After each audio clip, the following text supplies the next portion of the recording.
a eu cet événement dont on a immortalisé aujourd'hui M.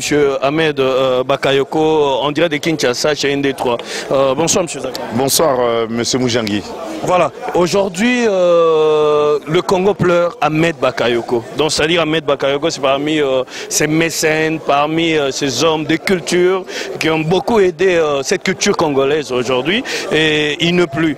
J'aimerais que vous puissiez d'abord nous expliquer comment avez-vous connu Ahmed Bakayoko. D'abord je remercie tous ceux qui nous suivent à travers cette occasion que tu m'offres, Moujangui. J'ai connu Ahmed Bakayoko à Kinshasa.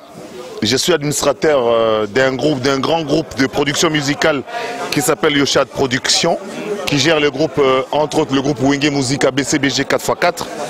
Et Monsieur Ahmed Bakayoko, qui est directeur général de Radio Nostalgie, débarque à Kinshasa pour négocier un contrat avec cet orchestre.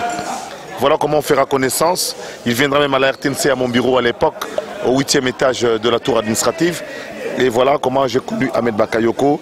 Et il ira avec le groupe qui restera plusieurs mois. Mais moi je vais conduire le groupe en 97, un peu avant la dislocation en Côte d'Ivoire. Et plus tard, grâce au Discop et au FEMUA, j'ai dû également rencontrer Ahmed Bakayoko. Et là, c'est là où j'ai découvert l'homme, que son amour pour la rumba congolaise était un amour sincère. Sa fidélité pour le ndombolo était sa passion naturelle que nul ne pouvait enlever. Autant il était passionné par la rumba congolaise, autant les coupés décalés l'obsédaient. Donc c'est quelqu'un d'extraordinaire. Moi je dis, c'est le plus quinois de tous les Ivoiriens en termes d'habitude, en termes de mœurs. Et on sent véritablement que Ahmed Bakayoko aimait véritablement ce pays. C'était un grand ami de la RDC, un grand défenseur de la rumba qui est parti. Avez-vous un souvenir assez particulier d'Ahmed Bakayoko, l'anecdote par exemple? Plusieurs anecdotes, je vais retenir deux. D'abord, lorsque Papa Wemba est décédé à Abidjan, j'ai fait partie de la délégation qui a conduit le groupe Viva la Musica pour finir le contrat en 2016. Et Ahmed Bakayoko, à l'époque ministre de la Défense, il est monté sur le podium pour annoncer solennellement en direct sur la RTI que le groupe Viva la Musica survivra à la mort de Papa Wemba et que lui, personnellement, il allait s'impliquer pour que cela puisse être ainsi. Deuxième témoignage, c'est cette année, le 1er janvier, j'ai fait partie des quelques rares invités de chez lui à la maison pour partager le repas de Nouvel An.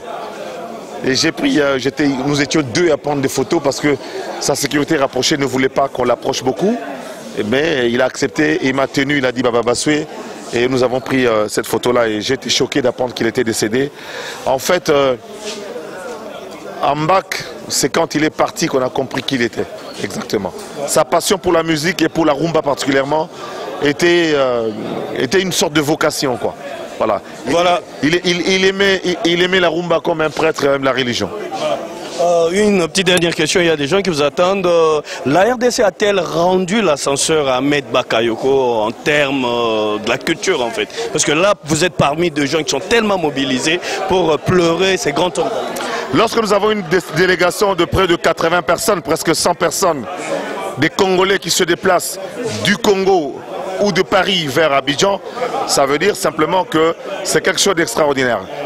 Tout le monde est parti presque à ses frais, sauf une délégation qui est partie de Kinshasa, qui a été partiellement prise en charge par le gouverneur de la ville de Kinshasa, parce que Ahmed Bakayoko est un Quinois, il possède une propriété ici à Kinshasa, qu'il a eu depuis une vingtaine d'années grâce à notre ami Kiss, le secrétaire général de Wenge. Et Ahmed Bakayoko, le fait seulement que tous ces gens-là se déplacent, qu'il y ait Gims, qu'il y ait Kofi Olomide, qu'il y ait Fali Poupa, qui est Ferregola, qui est Ouerason, qui soit sur place, Jibem Piana qui se soit rendu sur place, c'est la crème musicale de la RDC qui s'y est rendue. Donc je pense que moi-même je me déplace, ou que Mamie il est là, la chroniqueur de musique Papi Mboma, et nous nous déplaçons avec le ministre national de la Culture. Je pense que la RDC a rendu à son fils adoptif un hommage mérité. Grâce à vous, vous venez d'organiser quand même un événement aussi dans cette place mythique, un des trois. Dites-nous-en en fait. Grâce aux Quinois, nous avons réussi, à tous les Quinois, nous avons réussi à faire ceci, parce qu'il n'était pas normal qu'il n'ait rien soit fait à Kinshasa, avant la mort, avant que le corps d'Ambak soit mis sous terre. Et nous allons revenir ici pour le 40e jour. On va refaire encore un autre grand événement avec tous les artistes qui sont présentement à Abidjan. Le Congolais endeuillé pour chuter, Dioski Kambukuta ne plus. Vous êtes un grand journaliste, un grand homme de la culture, un honorable en plus. Un mot par rapport à Dioski Kambukuta, parce qu'on ne pourra pas.